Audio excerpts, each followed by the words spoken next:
Hi guys and welcome back to the channel Held Dominance. Anthony here. Please remember to like and subscribe and also click that notification bell if you're enjoying what you've seen and if you want to see more. Coming up in this episode we have highlights and scores as well as scorers from the Betfred Championship and League One. Plus, it was opening weekend for the women's game, as the Super League North had a full round of fixtures from their two groups, and the South had one game for themselves. I'll bring you all the scores and scorers of those games.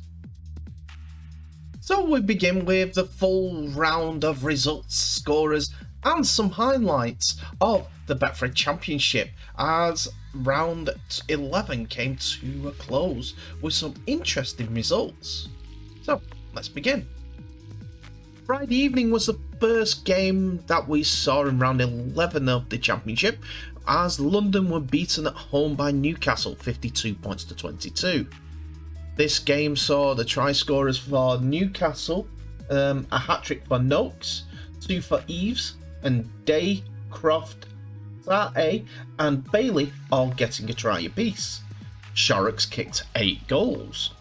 London in response had Benek, Lovell, Williams and Latu all going across the try line, while Mokidreki kicked 3 goals.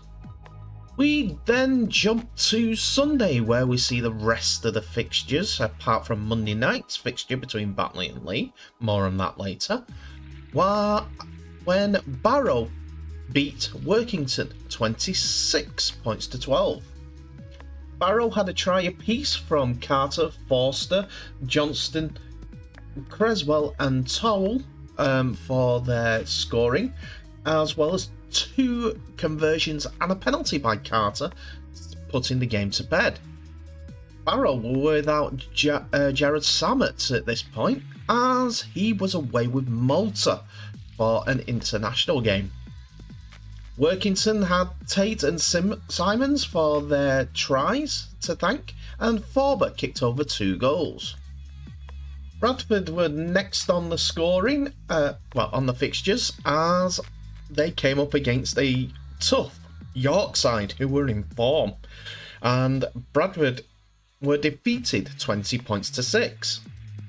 Try scorers were Clarkson, Jubb, O'Hagan and Kirkman for the New York City Knights, while Bradford had Hall and Patton for their 6 points to thank, Hall with the try.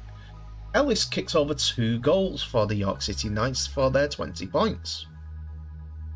Dewsbury Rams were up next as they come up against the Featherstone Rovers, and despite a spirited show in the second half by Dewsbury, Featherstone won 46 points to 26. Dewsbury were 10 points to 30 down at half time, but made the second half 16 points to 16, as they fought really well and competed really well with the Rovers, who are high flying at this point. Kibula, McGowan with 2 tries, Dixon and Schofield, as well as 3 kicks from Sykes, were the point scorers for Dewsbury Rams. But Featherstone were just too much, as Helliwell, a hat-trick from Mark Corella, Jesse Senna-Lafayette, Smith with a double and Riley Jacks with 1 try, as well as 7 conversions by Craig Hall, put the gloss on a victory for the Rovers. Halifax Panthers picked up another victory over the 1895 AB Sundeck semi-finalists Sheffield Eagles, as the Panthers won 38 points to 14. It was a hat-trick for Tibbs, as well as single tries for Woodburn Hall, Walmsley, Saltonstall and more that got Panthers over the line. Keys kicked 4 goals and kicked a penalty as well.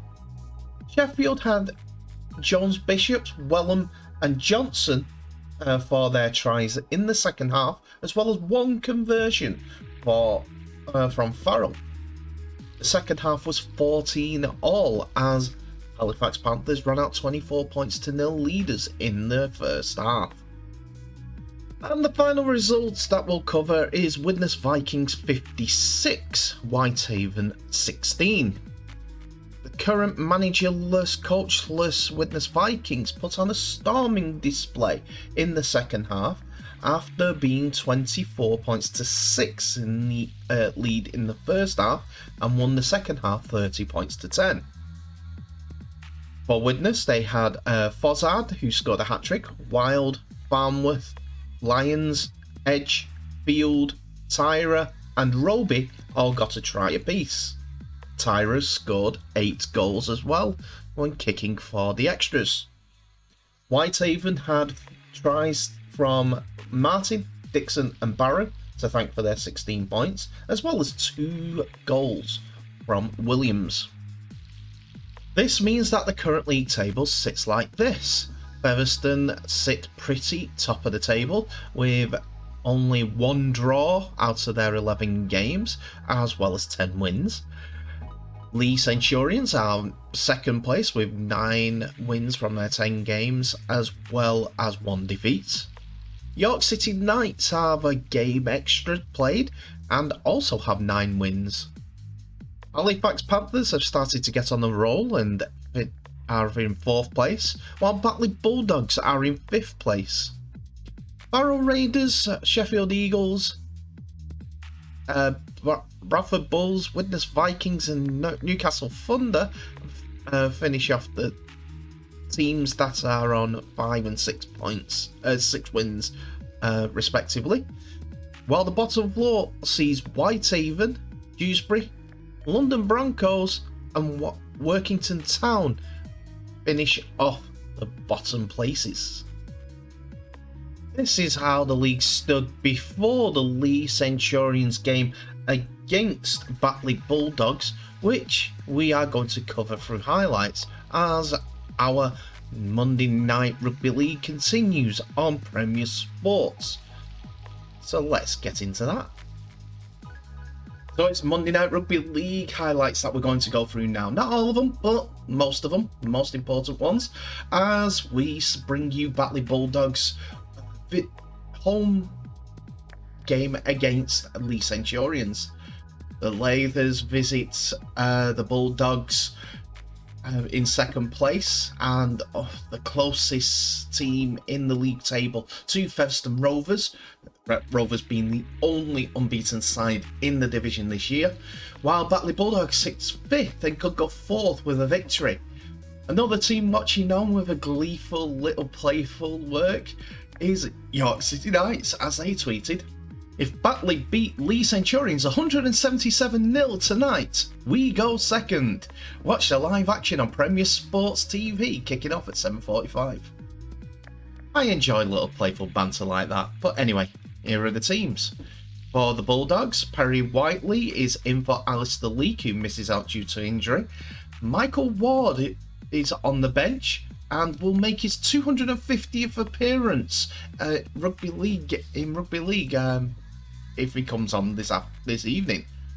Ben White and Tom Gilmore are the halves, with Gilmore's kicking in attack is seen as a massive plus and key to every bit of go forward that Batley do.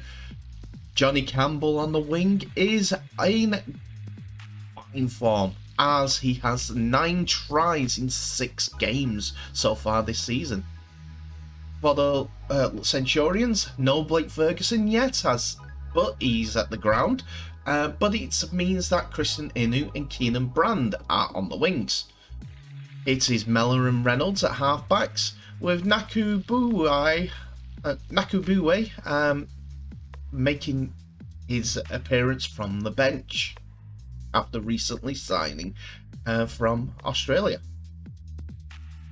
So we go into the first half, and before any point scoring has occurred, the Lee Centurions thought that they were over the line twice for 2 tries for Christian Inu, but they were both wiped off by Ben Thaler, who was the referee today. But that didn't stop Lee getting on the board first. After a set-up play that see Lee Centurions deep in the Batley's 20, the ball went through the hands and find their winger, Keenan Brand, to go in for the first try of the game, which Inu adds the extras for 6 points to nil. So hands through Reynolds, Aitken and also Mellor found the winger in the corner for the opening try. Cameraman behind can't keep up, but as you see, fair try there. After a high tackle by Senior, Batley were forced back into their own 30 after Asante was on the receiving end, Asiata even, and Reynolds kicks the ball down the field to get Lee in scoring position once more. And off the back of it, straight away, Keenan Brand got a double as his second try of the game comes after another sweeping move sees Caleb Aitken throw a cutout ball to the number 3 to slide over for the second of the night, which Kristen Inu adds the extras to. So on the 23rd minute, Lee are in once again. After a play the ball on the Batley try line, sees Aaron Smith pick up the ball from dummy half and dive over the line for 16 points to nil, which Inu extends to 18 points to nil. This is all going one way at this point, and Batley have little going forward, and so it proves again soon after. From the base of a scrum, the ball goes to Mellor, who finds Caleb Aitken, who finds the number 3 Keenan Brand, who goes over in the corner for a first half hat-trick and 22 points to 18 in Lee's favour. What a good half for the young man, and for Lee, 4 tries already with 32 minutes gone. Here it is again. From the base of the scrum, Mellor finds Aitken, and the Lee man, despite some heavy attention from his opposite number on the wing for Batley, still gets over the line for the try. Inu misses this time, but that's not the end of the scoring, as Lee are in once again, as Ipape goes from the ruck himself and powers himself over the ball, taking to get the ball down, taking 2 defenders over with him to extend Lee's lead to 26 points to nil. Inu makes it 28 as we go into half time when he adds his kicks for 4 out of 5. It is not long after the second half where we see the next try, as on the 56th minute, a wonderful line from Amone sees him through a gap in the Batley line, and Mellor is on his inside supporting, and Amone finds him with the pass, and he races away to extend the lead to 34 points to nil after Christian Inu adds the extras.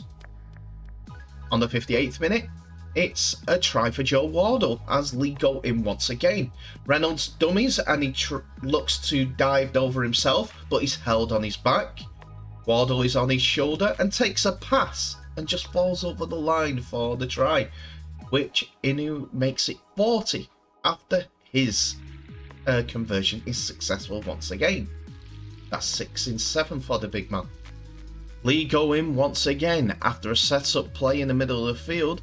It's Ipape who breaks from dummies and gets through the markers, then sidesteps the fullback to score under the sticks for a double for the Lee side and himself.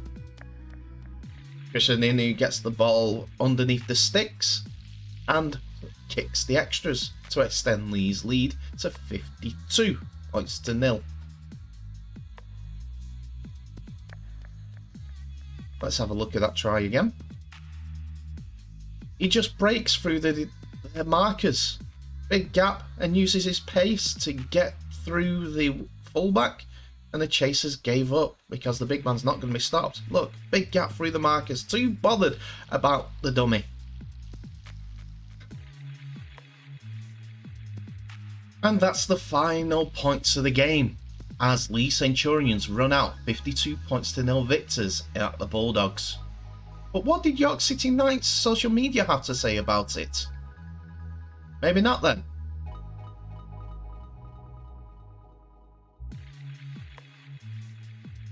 We now move into League One as a full round of fixtures came through.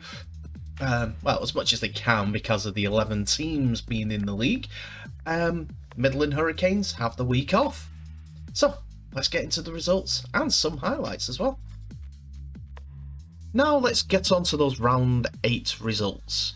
First of all, at New River, London Scholars were defeated 12 points to 44 against Doncaster on Saturday.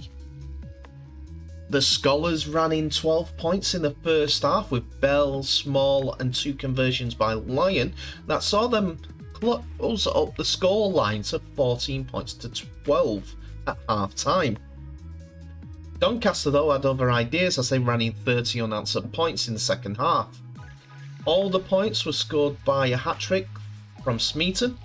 Ollett, Talley, Corian, Howe and Halliday got a try apiece, as well as 6 conversions from Robinson. Saturday also saw the North Wales Crusaders beat Oldham 30 points to 16. North Wales Crusaders saw 2 tries from Rodden. Massam, Gibson and Eckley got a try apiece, while Johnson kicked 4 conversions and a penalty for North Wales 30 points. Leading 18-0 at half time, Yarrow, Thornton and Jinx, as well as 2 conversions from Ridyard, saw Oldham get the bragging rights for the second half as they won it 16 points to 12. The next game we're going to look at is the Cornwall versus West Wales game, as West Wales ran in 20 unanswered points in a interchangeable, conditioned and also a very feisty game. So we have highlights for this game, and it was off a intercept where West Wales got their first try after Merritt kicks off a attempted attack by Cornwall through the middle of the field and ran 55 metres to score the first points of the game. It wasn't too long before Simpson got over for the second try of the game for Raiders as they started to put their Cornwall opponents to the cosh. Simpson kicked a conversion as it was right in front of the sticks. Next try came off the back of some excellent play from Merritt after his pace saw him outstrip the Cornwall team for his second try of the game. Just before the hooter went for half time. A penalty by Simpson extended the lead just before this as well. But the only points of the second half came at the hands of the Raiders after some feisty play. As you see, bandage head there. There's another player with bandage here. Number 14, where them 2 went in and there was blood everywhere after the collision. But some calming play and a good offload by Cornwall, by the Raiders forward, saw Fisher get over for the final points of the game. The post was smashed with this conversion attempt, so it's ended. Right, this is the conversion that they got, and that finished off the point scoring of the game, as West Wales celebrated their first win of the season, as they downed Cornwall 20 points to 0. While this game was going on, Hunslet played Swinton Lions, and it was Hunslet that came unstuck as the Lions won 28 points to 16. Hunslet had tries from Render and 2 from Reety to thank for their points, as well as 2 conversions by Sanderson, while Swinton Lions had Brogan, Charnock, Roby, Hanson and Butt to thank for their tries, and Abram for kicking 4 of the conversions.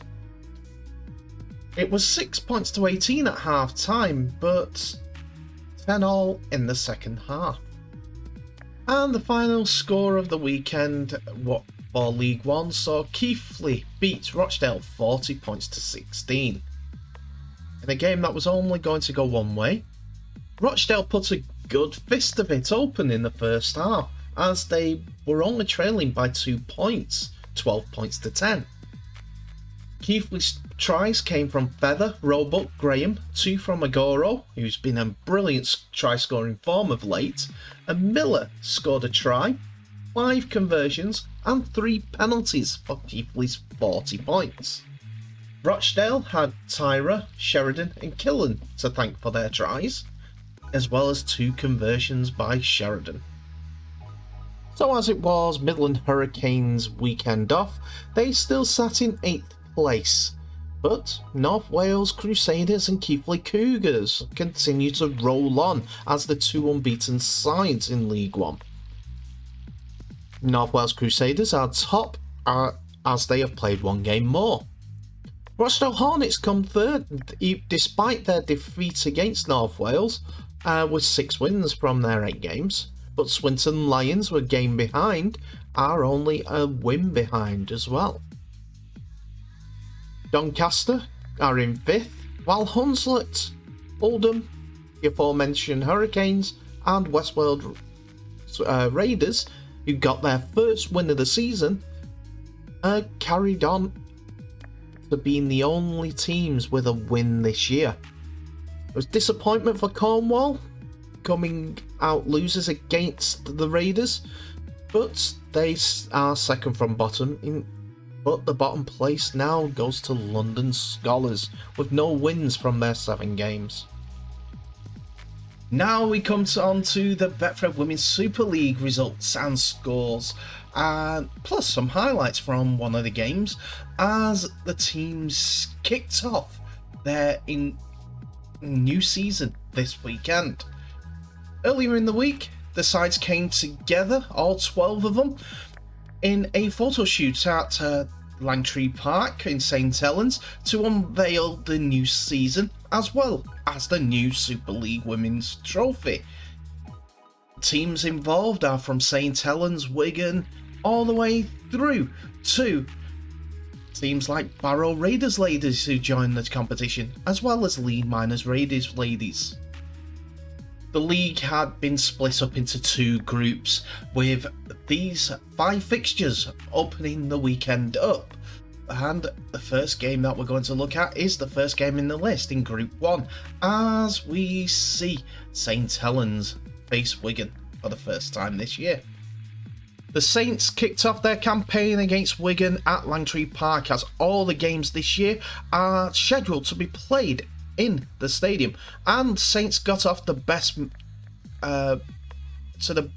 way possible, as Amy Hardcastle found the gap and found Paige Travers, who, after a quick play of the ball, got the ball wide through Laura Harris, and again through to the winger Leah Burke, who went in for the first try of St Helens' season. Already 4 minutes into the rugby league campaign, and Saints women's technical ability, size and strength was on show to develop that overlap for Burke to go over for the first try. It was Saints who scored the next try after a great drop-off by Laura Harris found Shani Crowell, who went over for the second try of the game.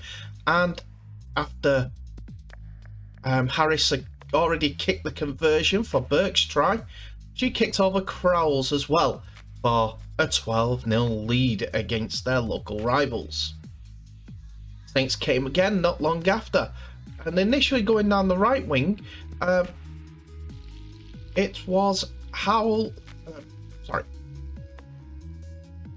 Saints got to the left edge, and they went through the overlap and found Amy Hardcastle, who had the easiest effort to get over for her first try of the afternoon.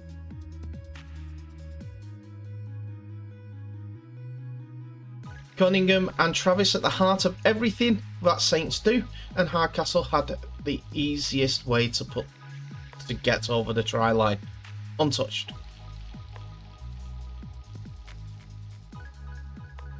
Saints came again once more, as this time Paige Travis found the gap and got round the fullback Georgia Wilson to score near the posts.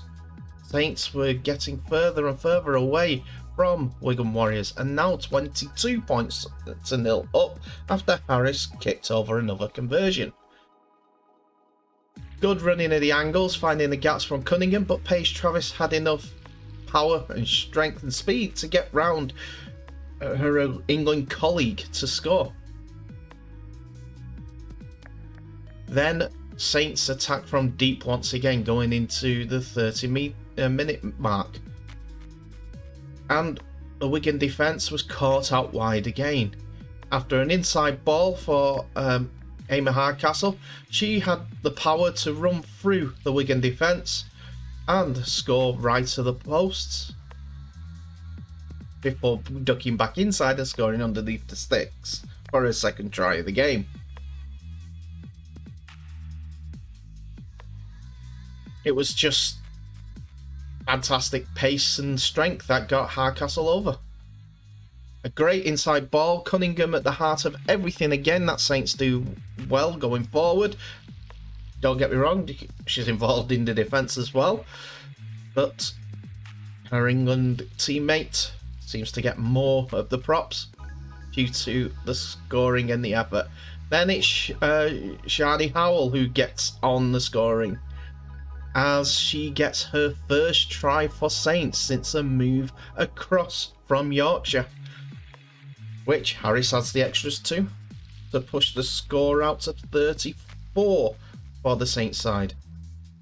Wigan have done better in the second half, but you can't leave a side irrepressible as Saints down. Sometimes some of the defending you see is kind of half-hearted. Don't get me wrong, Wigan's go forward just lacked that little final pass. Otherwise, the game could have been a lot closer. Don't know if you see there, number 33 for Wigan was an American international who got in for her debut. That was Taylor White. But unfortunately, at this point, she was overloaded by Saints players, and it was Partington who went over to extend the Saints lead to 38. Unfortunately, Harris didn't score this conversion, so it was 38 points to nil in the 70th minute. Great running by Boyle again, but it was left side play. Shadi Crowell could have went over herself, but Partington got the unselfish pass to score in the corner, possibly one of her first touches of the game due to the dominance that Saints have. Then a little bit of off-the-cuff play by Saints, as running against the grain, Cunningham found Harris, who stepped off her right foot and went in to score her first try of the season, which she converted and settled the game for St Helens, as the hooter went not long after this. She converted her own kick, so that made the scores 44 points to nil. Let's have a look at that again. Cunningham found her winger, a fullback, who passed the back inside, but Cunningham went against the grain on the support. Handed off a couple of would-be Wigan defenders and then passed it off to Harris, who showed and went to score the final try of the game. In the second game of Group 1, we saw two sides that were quite good last year, as York reached the final of the the Women's Challenge Cup in 2021, and Huddersfield won the plate trophy to keep their place in the top tier. Unfortunately, it didn't go Huddersfield's way, as they lost 50 points to 4 at home against York. But according to both the York City Knights and Huddersfield's ladies' websites, it was 50 points to 6. Unfortunately, we don't know who the Giants scorers were, but they got on the board just before half-time.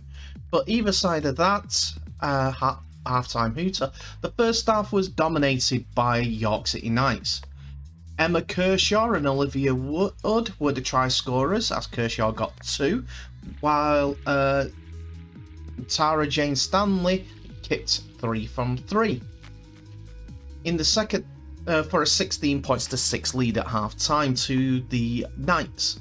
In the second half, Holly Dodd scored 2 tries, Georgia Taylor, Grace Field, Betty Lambert and Olivia Whitehead all went over for tries apiece, while Stanley converted all the tries bar 1, as the last try was converted by Whitehead herself, for a final score of 50 points to 6.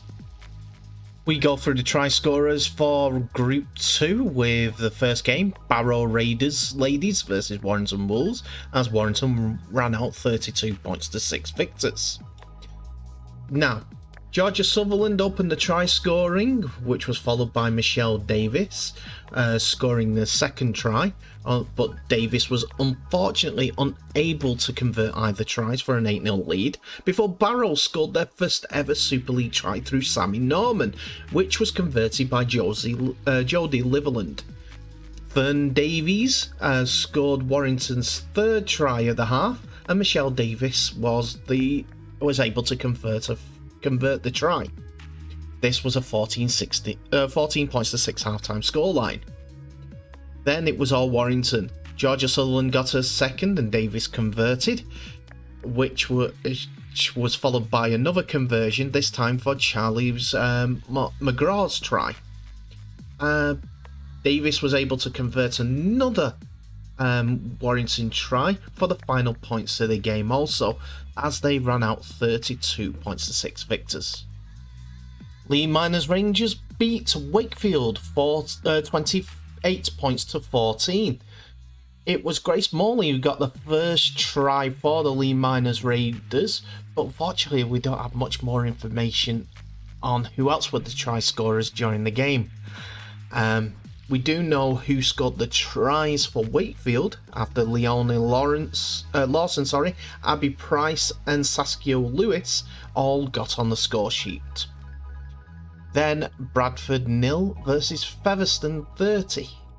Unfortunately, yet again, this has less information for us to glean, as all that we get is on the rugby-league.com article, where Featherstone Rovers started their campaign with a 30 points to 0 win at Bradford Bulls, with Chloe Billington scoring 2 of the visitors' 6 tries.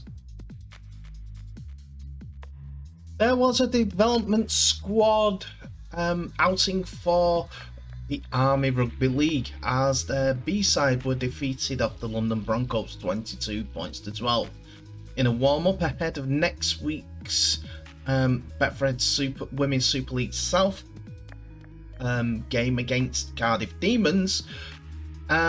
It was left to try scorers Emily White getting the final one, and 2 tries from Katie Price got the Army some much needed offensive play.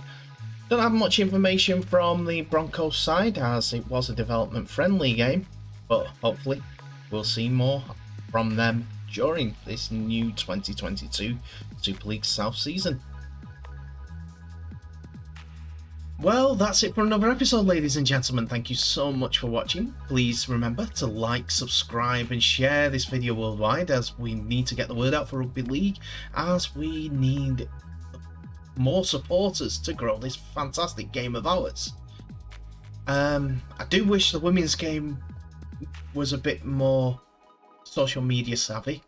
Facebook, Twitter, Instagram, doesn't matter. Keeping us updated with the try scorers, as the lack of coverage needs to be fulfilled with the social media coverage. The Army do the best that they can with their sides, because they have their Twitch channel, which covers a lot of different Army games, whether it's nines, men's, development, so on and so forth. But Bradford, no social media coverage, and also Featherstone Rovers women. No social media coverage, just team, half-time, full-time. And not one mention of a try scorer during that entire thing. We might have to wait until tomorrow when the issue is out, but it's Monday now. It'll be 48 hours and people would have forgot about it. Anyway, that's my diatribe. Tell me what your thoughts are on all the results today, all the highlights. Some good games out there this weekend. I hope you took one in. Anyway, thank you so much for watching. Please remember to share this video worldwide. And in the meantime, please stay safe. All the best. And I'll see you in the next episode.